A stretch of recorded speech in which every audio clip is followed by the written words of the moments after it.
እናንተ ግብዞች ስለምን ትፈትኑኛላችሁ? የግብሩን ብር አሳዩኝ አለ።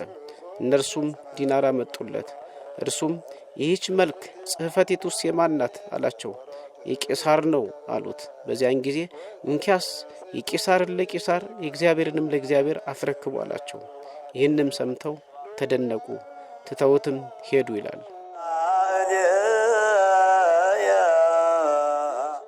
በምድር ያለውን የዝሙት ፍላጎታቸውን ደግሞ በሰማይ ለማራመድ የሚሞክሩ የከንቱዎች የአሕዛብ ጉዞ የአሕዛብ እምነት እንጂ የሰው ልጅ ከሞተ በኋላ ሲነሳ ከሞት በኋላ ትንሣኤ አለ፣ ከትንሣኤ በኋላ የዘላለም ሕይወት አለ። ይህ የዘላለም ሕይወት እንደ መላእክት ሆነን የምንኖርበት እንጂ ስጋችን ሄዶ ደግሞ እንደገና በሰማይ ባልና ሚስት ሆኖ ይኖራል ማለት አይደለም። ከዚያ በኋላ የምንኖረው ሰው እንደ መላእክት ሆኖ በሰማይ የሚኖርበት ሁኔታ ነው ያለ። በስመ አብ ወወልድ ወመንፈስ ቅዱስ አሐዱ አምላክ አሜን። የተወደዳችሁ የእግዚአብሔር ልጆች የቅዱሳን ወዳጆች እንኳን ለሰሙነ ሕማማት አደረሳችሁ። በሰኞ ዕለት መሰናዶዬ ስለ ሰሙነ ሕማማት መርገመ በለስና ስለ ቤተ መቅደስ ክብር ያሰናዳሁትን ወደ እናንተ አድርሻችኋለሁ። እንደ ተማራችሁበት ተስፋዬ የላቀ ነው።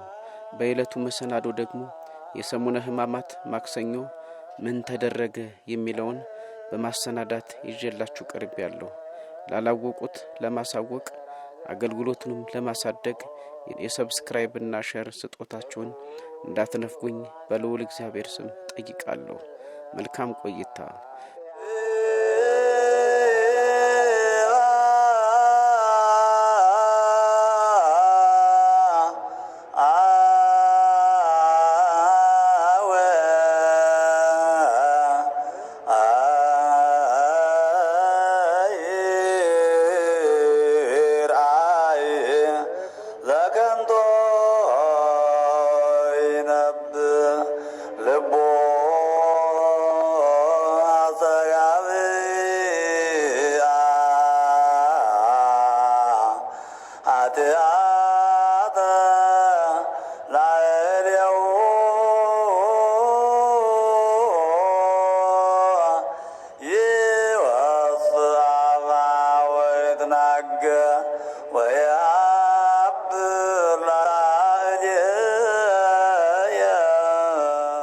በሰሙነ ሕማማት ሳምንት ዕለተ ማክሰኞ የጥያቄ ቀን ነው። ይህ ሲባልም አይሁድ ጥያቄዎቻቸውን ሁሉ ሰብስበው በዕለተ ማክሰኞ ብቻ ጠየቁት ለማለት አይደለም። በማን ትዕግስት ነው? ከየት ባገኙት ትዕግስትና ዕውቀት ነው ጥያቄዎቻቸውን ሁሉ ሰብስበው በአንድ ቀን ሊጠይቁት የሚችሉ? በየጊዜው ይጠይቁት ነበር እንጂ በዕለተ ማክሰኞ አንድ ጥያቄ ብቻ ነው የሚታወሰው። ይህንንም ወደፊት እናየዋለን። ከጥያቄዎቻቸው በፊት ለምን ሊጠይቁ ቻሉ? ለምን በአምላክነቱስ አላመኑም የሚለውን አመክንዮ በመጽሐፍ ቅዱስ መሰረት መረጃውን እናያለን። ከጥያቄዎቻቸው በፊት ዞትር በየምኩራቦቻቸው የሚያነቧቸው የሚነጋገሩባቸው የነቢያት መጻሕፍት በሰይጣን አገዛዝ የወደቀው የሰው ልጅ የሚድነው፣ ከእስራቱ የሚፈታው፣ ከግዞቱ ነፃ የሚወጣው፣ የዕዳ ደብዳቤው የሚደመሰሰው፣ ቁስሉ የሚድነው፣ ጠላት ሰይጣን የሚቀጠቀጠው አምላክ ወልደ አምላክ በሆነው በመሲሁ በክርስቶስ እንደሆነ፣ ይህን የሚያደርገው ባለስልጣን እውነተኛ የፍቅር ዋጋ የሚከፍለው እርሱ መሲሁ ክርስቶስ ብቻ እንደሆነ ይናገራሉ፣ ይመሰክራሉ።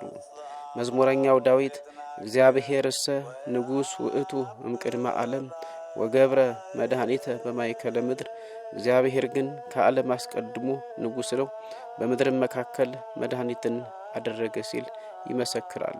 መዝሙር 73 ቁጥር 12። በእውነት ደዌያችንን ተቀበለ ሕማማችንንም ተሸከመ። እኛ ግን እንደተመታ በእግዚአብሔርም እንደተቀሰፈ እንደተቸገረም ቆጠር ነው። እርሱ ግን ስለ መተላለፋችን ቆሰለ፣ ስለ በደላችንም ደቀቀ። የደህንነታችንም ተግሣጽ በእርሱ ላይ ነበረ፣ በእርሱም ቁስል እኛ ተፈወስን ሲል ኢሳይያስ ይመሰክራል። ትንቢተ ኢሳይያስ ምዕራፍ 53 ቁጥር 4 እስከ 6 በልዋ ለወለተ ጽዮን ነዋ ንጉሥኪ ጻድቅ ወየዋህ ይመጽእ ሀቤኪ እንዘይጽአን ዲበ እድክት ወዲበ እዋላ። አንቺ የጽዮን ልጅ ሆይ እጅግ ደስ ይበልሽ፣ አንቺ የኢየሩሳሌም ልጅ ሆይ እልል በይ። እነሆ ንጉሥሽ ጻድቅና አዳኝ ነው፣ ትሑትም ሆኖ በአህያይቱም ግልገል በውርንጫይቱ ላይ ተቀምጦ ወደ አንቺ ይመጣል። ሰረገላውንም ከኤፍሬም ፈረሱንም ከኢየሩሳሌም ያጠፋል ወይም አጠፋለሁ። ትንቢተ ዘካርያስ ምዕራፍ 9 ቁጥር 9 በእንተ ሕማሞሙ ለነዳያን ወበእንተ ገአሮሙ ለሙቁሃን ይእዜ እትነሳ ይቤ እግዚአብሔር ሬሲ መድኃኒተ ወአግህድ ቦቱ። ስለ ድሆች መከራ ስለ ችግረኞች ጩኸት እግዚአብሔር አሁን እነሳለሁ ይላል። መድኃኒትን አደርጋለሁ በላዩም እገለጣለሁ። መዝሙር 11 ቁጥር 5 መጻሕፍት ሁሉ የሚናገሯቸው እጅግ በጣም የብዙ ጥቅሶች አሉ። አይሁድ እኒህንና ብዙዎችን መረጃዎች ከነቢያት መጻሕፍት በተአምራትም ቢሆን የአይን ምልክት ላልተፈጠረበትና ድምስ ግንባር ብቻ ለነበረው ለጤሜዎስ ልጅ በርጤሜዎስ ምራቁን እንትፍ ብሎ ጭቃ አብኩቶ የአይን ምልክትና አይን ሲሰራለት እየተመለከቱ የ38 ዓመት በሽተኛ የነበረውን መጻጉዕ ተነሳና አልጋህን ተሸክመህ ሂድ ብሎ ሲፈውሰው እያዩ ማመን ተሳናቸው። የዮሐንስ ወንጌል ምዕራፍ 9 ቁጥር 1 እስከ ፍጻሜ። በድጋሚ የዮሐንስ ወንጌል ምዕራፍ 5 ቁጥር 1 እስከ ፍጻሜ። ዕውራንን ሲያበራ፣ ለምጻምን ሲያነጣ፣ ጎባጣውን ሲያቀና፣ በ5 እንጀራና በ2 ዓሣ ከ5000 ሕዝብ በላይ ሲያጠግብ፣ 12 ቅርጫት ተርፎ ሲነሳ፣ ባሕርንና ነፋሳትን ሲገስጽ፣ ጸጥ ረጭ ሲያደርግ፣ ግዑዛን ሲታዘዙት፣ ከዚህም በላይ ሙታንን ሲያስነሳ እያዩ ነገር ግን ልቡናቸው ከማመን ዘገየ። እንደ አለት አልበጣም አለ። ልባችሁ አይታወክ፣ በእግዚአብሔር እመኑ፣ በእኔም ደግሞ እመኑ። በአባቴ ቤት ብዙ መኖሪያ አለ። እንዲህስ ባይሆን ባልኳችሁ ነበር። ስፍራ አዘጋጅላችሁ ዘንድ እሄዳለሁና ሄጀም ስፍራ ባዘጋጅላችሁ እኔ ባለሁበት እናንተ ደግሞ እንድትሆኑ ሁለተኛ እመጣለሁ፣ ወደ እኔም ወስዳችኋለሁ። የዮሐንስ ወንጌል ምዕራፍ 14 ቁጥር 1 እስከ 4 በእርሱ የሚያምን ሁሉ የዘላለም ሕይወት እንዲኖረው እንጂ እንዳይጠፋ እግዚአብሔር አንድያ ልጁን እስኪሰጥ ድረስ እንዲሁ ወዷልና በእርሱ ያመነ የዘላለም ሕይወት ይወርሳል፣ ይድናል። በእርሱ የማያምን ግን በአንዱ በእግዚአብሔር ልጅ ስላላመነ አሁን ተፈርዶበታል። የዮሐንስ ወንጌል ምዕራፍ 3 ቁጥር 16 እስከ 18 የሚሉ ትምህርቶችን ሁሉ ከቃሉ እየሰሙ ልቡናቸው አልተሰበረም፣ ጆሮቻቸው አልተከፈቱም። ቅዱስ አትናቴዎስ በቅዳሴያቸው ይትርሃዋ አይዛነ ልብ ዘውስጥ ወአኮ አይዛነ እለትኩላት በአፋ ይትከሰታ አይጊንተ ልብ ዘውስጥ ወአኮ አይጊንተ እለብሩሃት በአፋ በውጭ የተተከሉ ጆሮዎች ሳይሆኑ የውስጥ የልብ ጆሮዎች ይከፈቱ፣ በውጭ የሚበሩ አይኖች ሳይሆኑ የውስጥ የልቡና አይኖች ይገለጡ ብለው በቅዳሴያቸው የተናገሩትም ለዚሁ ነው። የክርስቶስን አምላክነት፣ አዳኝ ቤዛነት፣ ሁሉን ቻይነት፣ መጋቢነት እንዲረዱ በነቢያት የተነገረለት የዓለም መድኃኒት መሲሁ ኢየሱስ እርሱ ክርስቶስ አይደለም ብለው በመካዳቸው ልዩ ልዩ የፈተና ጥያቄዎችን ይጠይቁት ነበር። ከዚህ በመቀጠል ጥያቄ ያስነሱባቸውንና ጥያቄዎችን ከመጽሐፍ ቅዱስ ምንባቦችን እያነበቡ በጥቂቱ ማብራራቴን ልቀጥል። እናንተም አብራችሁኝ እንድትሆኑ ተስፋ አለኝ። አንደኛው ጥያቄ የማቴዎስ ወንጌል ምዕራፍ 19 ቁጥር 1 ጀምሮ እስከ 10 ያለው ምንባብ ነው። በዚህ ውስጥ እንግዲህ የፈለጉት ሚስቶቻቸውን እንደፈለጋቸው እየፈቱ የፈለጉትን ለማግባት ይሽቱ ነበርና በዚህ ጉዳይ ነው። እንደዚህ ሲል እንዲህ ይላል ቃሉ። ኢየሱስም ይህን ነገር ከፈጸመ በኋላ ከገሊላ ሄዶ ወደ ይሁዳ አውራጃ ወደ ዮርዳኖስ ማዶ መጣ። ብዙ ሕዝብም ተከተሉት፣ በዚያም ፈወሳቸው። ፈሪሳውያንም ወደ እርሱ ቀረቡና ሲፈትኑት ሰው በሆነው ምክንያት ሁሉ ሚስቱን ሊፈታ ተፈቅዶለታልን አሉት። እርሱ ግን መልሶ እንዲህ አለ፣ ፈጣሪ በመጀመሪያ ወንድና ሴት አደረጋቸው አለም። ስለዚህ ሰው አባቱንና እናቱን ይተዋል፣ ከሚስቱም ጋር ይተባበራል፣ ሁለቱም አንድ ስጋ ይሆናሉ የሚለውን ቃል አላነበባችሁምን? ስለዚህ አንድ ስጋ ናቸው እንጂ ወደፊት ሁለት አይደሉም። እግዚአብሔር ያጣመረውን እንግዲህ ሰው አይለየው። እነርሱም እንኪያስ ሙሴ የፍችዋን ጽሕፈት ሰጥተው እንዲፈቷት ስለምን አዘዘ አሉት። እርሱም ሙሴስ ስለ ልባችሁ ጥንካሬ ሚስቶቻችሁን ትፈቱ ዘንድ ፈቀደላችሁ፣ ከጥንት ግን እንዲህ አይደል አልነበረም። እኔ ግን እላችኋለሁ ያለ ዝሙት ምክንያት ሚስቱን ፈቶ ሌላይቱን የሚያገባ ሁሉ ያመነዝራል፣ የተፈታችውንም የሚያገባ ያመነዝራል አላቸው። የማቴዎስ ወንጌል ምዕራፍ 19 ቁጥር 1 እስከ 10። ስለዚህ ሚስታቸውን እየፈቱ ሌሎችን ለማግባት ያየለባቸውን ስጋዊ ጥያቄ ከንቱ አደረገባቸው። ባልና ሚስትም አንድ መሆናቸውን አሳያቸው፣ አስተማራቸው። ሁለተኛው ከጠየቁት ጥያቄ ውስጥ ለቄሳር ግብር ይገባል ወይስ አይገባም የሚል ጥያቄ ነው። ይሄንንም በሽንገላ ቃል በመናገር ጠይቀውታል። የጠየቁትን ጥያቄና የእርሱን ማብራሪያ እንከታተል። ግልጽ ካልሆነም ማብራሪያውን እንጨምራለን። የማቴዎስ ወንጌል ምዕራፍ 22 ቁጥር 15 ጀምሮ ያለው የእግዚአብሔር ቃል እንደዚህ ይላል። ስለዚህ ፈሪሳውያን ሄዱና እንዴት አድርገው በነገር እንደሚያጠምዱት ተማከሩ። ልብ በሉ፣ ሊያጠምዱት ነው ይህን ቃል የሚጠይቁት። ደቀ መዛሙርታቸውንም ከሄሮድስ ወገን ጋር ላኩበት። እነርሱም መምህር ሆይ እውነተኛ እንደሆንህ በእውነትም የእግዚአብሔርን መንገድ እንድታስተምር እናውቃለን፣ ለማንም አታደላም፣ የሰውን ፊት አትመለከትምና እንግዲህ ምን ይመስልሃል? ንገረን፣ ለቄሳር ግብር መስጠት ተፈቅዷልን ወይስ አልተፈቀደም አሉት። አያችሁ፣ ማታለያ ቃሎችን ለማንም አታደላም እያሉ ያወደሱት ነው። እውነተኛ እንደሆንህ በእውነትም የእግዚአብሔርን መንገድ እንድታስተምር እናውቃለን፣ ለማንም አታደላም፣ የሰውን ፊት አትመለከትምና ይላሉ። እውነተኛ እንደሆንህ በእውነትም የእግዚአብሔርን መንገድ እንድታስተምር እናውቃለን አሉ። ይሄም ቢያምኑ ኖሮማ ጥያቄ ያነሱም ነበር። ነገር ግን ይሄንን ለማጥመጃነት የተጠቀሙበት ነው። ከሰይጣን ያነሱበት ነው። የሰውን ፊት አትመለከትምና አሉ። እውነት ነው፣ የሰውን ፊት አይመለከትም። ነገር ግን ለሽንገላን የተጠቀሙበት እንጂ እውነትን ለመቀበል አይደለም። ስለዚህ ወደ ጥያቄያቸው ይገባሉ። እንግዲህ ምን ይመስልሃል? ንገረን፣ ለቄሳር ግብር መስጠት ተፈቅዷልን ወይስ አልተፈቀደም አሉት። ኢየሱስም ክፋታቸውን አውቆ ይላል። እንግዲህ እዚህ ጋር ስንመለከት ክፋታቸውን አውቆ የሚለው ኢየሱስ ክርስቶስ ልቡናን የሚመረምር አምላክ መሆኑን እንረዳለን። ዳዊት ዘይፈት ልብ ወኩልያተ አማን ይረዳአን እግዚአብሔር፣ በእውነት ልብንና ኩላሊትን የሚፈትን አምላክ በእውነት ይረዳኛል ብሎ እንደተናገረው የልባቸውን ሐሳብ ማወቅ ማለት የአምላክነቱን ነው እንጂ የሚያመላክተው ከላይ የተናገሩት ቃልማ እንግዲያ በእውነት ማርና ወተት የሚመስል ነው። እንደ ማር እንደ ወተት የሚጣፍጥ ይመስላል። ነገር ግን እሱ አምላክ ስለሆነ ክፋታቸውን ተረዳቸውና መልስ ሰጣቸው። እንዲህ አለ፣ እናንተ ግብዞች ስለምን ትፈትኑኛላችሁ? የግብሩን ብር አሳዩኝ አለ። እነርሱም ዲናር አመጡለት። እርሱም ይህች መልክ ጽሕፈቲቱስ የማን ናት አላቸው። የቄሳር ነው አሉት። በዚያን ጊዜ እንኪያስ የቄሳርን ለቄሳር የእግዚአብሔርንም ለእግዚአብሔር አስረክቡ አላቸው። ይህንም ሰምተው ተደነቁ፣ ትተውትም ሄዱ ይላል። አያችሁ እንግዲህ ጥያቄውን በጥያቄ ባመጡት ራሳቸው ተጠምደው ሄዱ ማለት ነው። በትርጓሜ መጽሐፍ ላይ ስንመለከት ያመጧት 1 ሳንቲም ናት፣ 1 ዲናር ናት። ያቺ ዲናር በአንድ ጎኗ ለቄሳር ማህተም አለባት፣ በሌላው ደግሞ ለእግዚአብሔር የሚል አለበት። ስለዚህ እንዴት አድርጎ ከፍሎ ነው? ለቄሳር ካለ የእግዚአብሔር ቀረበት እንላለን። የእግዚአብሔርን አስቀረ ብለን ከህዝብ ጋር እናጣለዋለን። የእግዚአብሔር ይሰጥ ካለ ደግሞ ለንጉሱ አይሰጥም፣ ለቄሳር አይሰጥም ብለን ከንጉሱ ጋር እናጣለዋለን ብለው ነበር ነገር ሰርተው ሄዱት።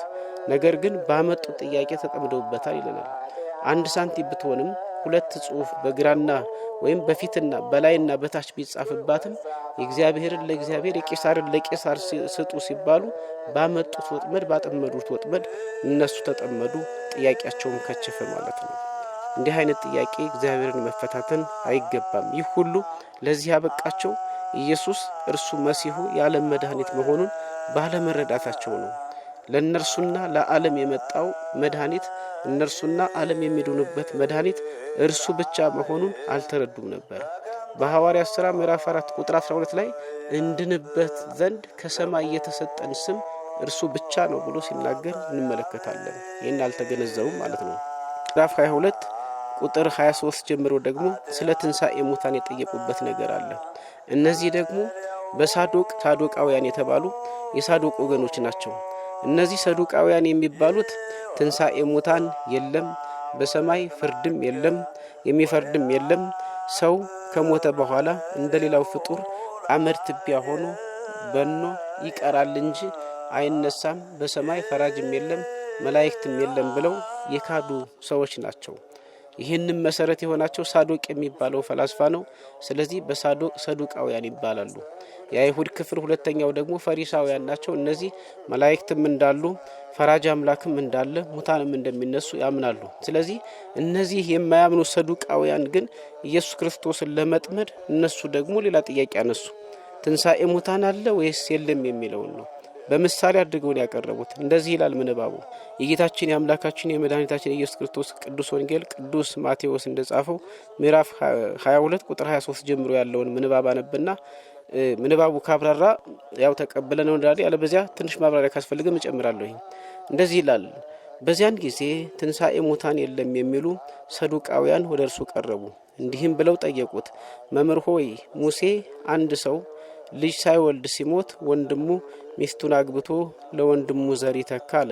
7 ወንድማማቾች በእኛ ዘንድ ነበሩ። ፊተኛው ሚስት አግብቶ ሞተ፣ ዘርም ስለሌለው ሚስቱን ለወንድሙ ተወለት። እንዲሁ ደግሞ ሁለተኛው፣ ሶስተኛውም እስከ 7ኛው ድረስ። ከሁሉም በኋላ ሴቲቱ ሞተች። ሁሉ አግብተዋታልና በትንሣኤ ቀንስ ከ7ቱ ለማናቸው ሚስት ትሆናለች ብለው ጥያቄ ጠየቁ። እዚህ ላይ የምንረዳው የነሱን ግብዝነት ነው። ዛሬም በዓለማችን ላይ ሰው ከሞተ በኋላ ከትንሣኤ በኋላ ብዙ ሚስቶች እንዲሁም አንድ ሚስት አይደለም ብዙ ሚስቶች ይቀመጡለታል፣ መርጦ ያገባቸዋል ብለው የሚያምኑ አሉ። ይሄ የአህዛባዊ መንገድ ነው። ይሄ ስጋዊ ፍላጎት ነው።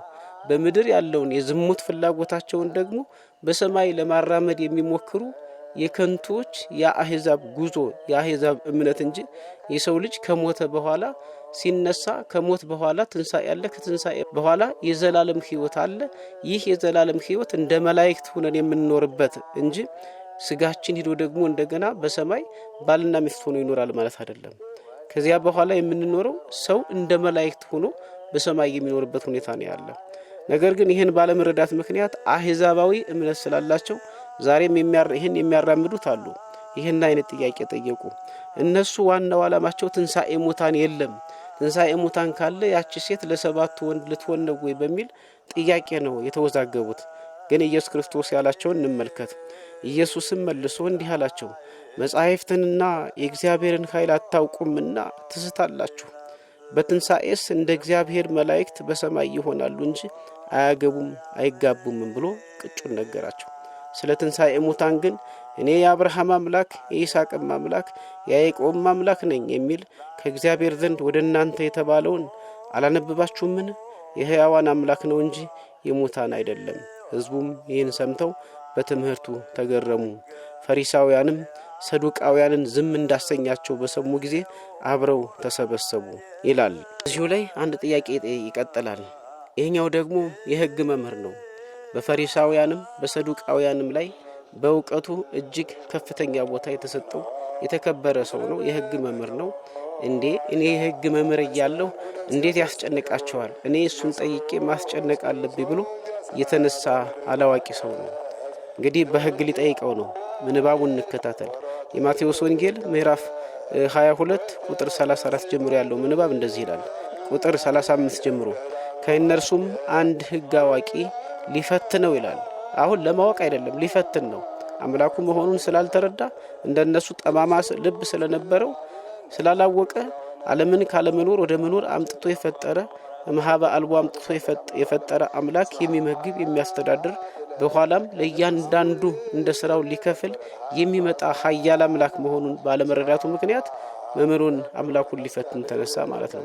ስለዚህ እንዲህ አለ፣ መምህር ሆይ ከሕግ ማናቸይቱ ትእዛዝ ታላቅ ናት ብሎ ጠየቀው። ኢየሱስም እንዲህ አለው፣ ጌታ አምላክህን በፍጹም ልብህ በፍጹም ነፍስህም በፍጹም ሐሳብህም ውደድ።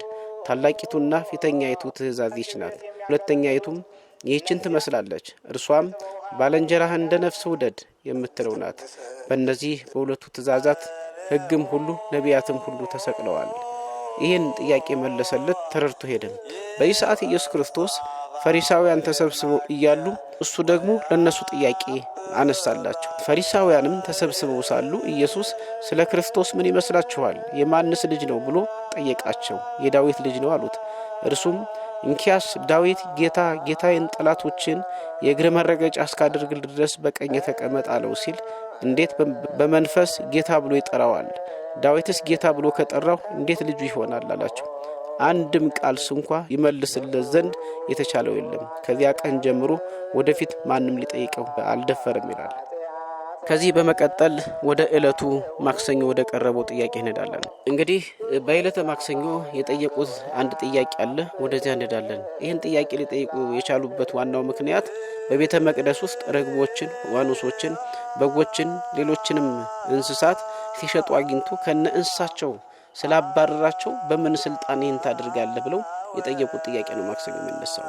ስለዚህ እንዲህ ይላል ጥያቄው። ወደ ንባቡ ወደ መቅደስም ገብቶ ሲያስተምር የካህናት አለቆችና የሕዝብ ሽማግሎች ወደ እርሱ ቀረቡና በምን ስልጣን እነዚህን ታደርጋለህ? ይህን ስልጣን ማን ሰጠህ አሉት። ኢየሱስም መልሶ እኔ ደግሞ እንግዲህ የጠየቁት ጥያቄ አሁንም ሌላ የመገዳደር ጥያቄ ስለሆነ ነው። ኢየሱስም መልሶ ሌላ ጥያቄ ሊጠይቃቸው ነው። ኢየሱስም መልሶ እኔ ደግሞ አንዲት ነገር እጠይቃችኋለሁ፣ እናንተም ያችን ብትነግሩኝ እኔ ደግሞ እነዚህን በምን ስልጣን እንዳደርግ እነግራችኋለሁ። የዮሐንስ ጥምቀት ከወዴት ነበረች? ከሰማይን ወይስ ከሰው አላቸው። እነርሱም እርስ በርሳቸው ሲነጋገሩ ከሰማይ ብንል እንኪያስ ስለምን አላመናችሁበትም ይለናል፣ ከሰው ብንል ዮሐንስን ሁሉም እንደ ነቢይ ያዩታልና ሕዝቡን እንፈራለን አሉ።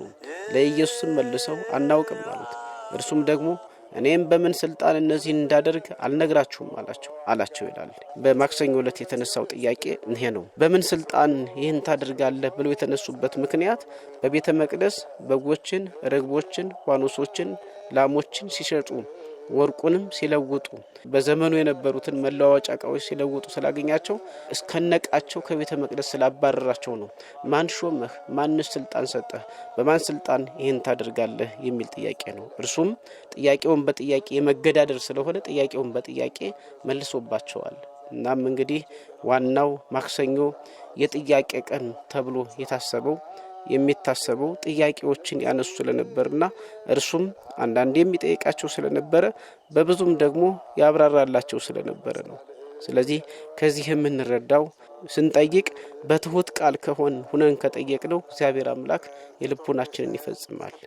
መሲሁ ኢየሱስ ክርስቶስ ለእኛ ነው የመጣው፣ ዓለምን ለማዳን ነው የመጣው። ወደፊትም ደግሞ ሊፈርድ ይመጣል። የማቴዎስ ወንጌል ምዕራፍ 25 ቁጥር 35 እስከ 46 እንመልከት። ዮሐንስ ራእይ ምዕራፍ 22 ቁጥር 12 ላይ ገብተን እንመልከት። በብዙ ቦታዎች ላይ ሊፈርድ እንደሚመጣ ዋጋው በእጁ ያለ አምላክ መሆኑን ይናገራል። እነሆ በቶሎ መጣለሁ፣ ለእያንዳንዱም እንደ ሥራው ከፍል ዘንድ ዋጋዬ ከኔ ጋር አለ። አልፋና ኦሜጋ፣ መጀመሪያውና መጨረሻው፣ ኋለኛውና ፊተኛው እኔ ነኝ እያለ እየተናገረ ነው። ራእይ 22 12 ላይ በብዙ ቦታዎች ላይ ሊፈርድ እንደሚመጣ ይናገራል። ስለዚህ ፈራጁ አምላክ እሱ ነው። መጥቶ ያዳነን እሱ ነው። ወደፊት ደግሞ ሊፈርድ የሚመጣው እርሱ ነው። ፍርድ በእጁ ነው ያለ። ይሄ ማለት ጥያቄ መጠየቅ፣ እሱን መጠየቅ፣ የምንፈልጋቸውን ነገር እንድንጠይቅ ተከልክለናል፣ ተገድበናል ማለት አይደለም። እርሱ ተናግሯል።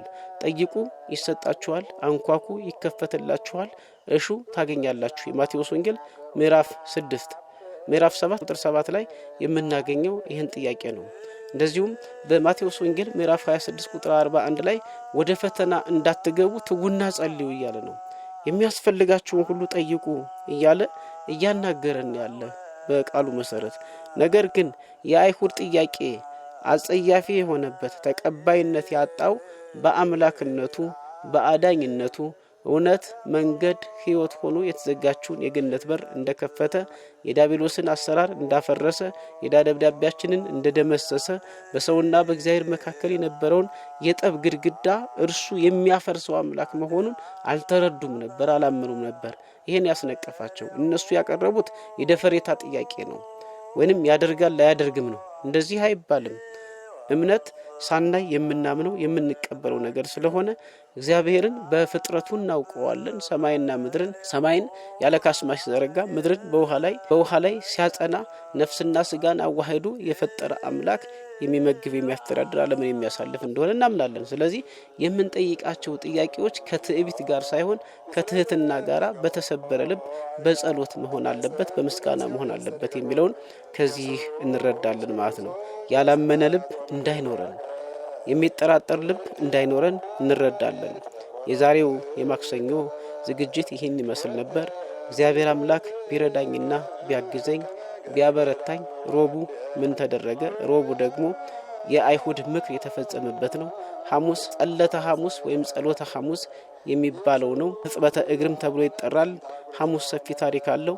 አርብ ስቅለት ነው። ቅዳሜ ቅዳም ስዑር የሚባል ነው።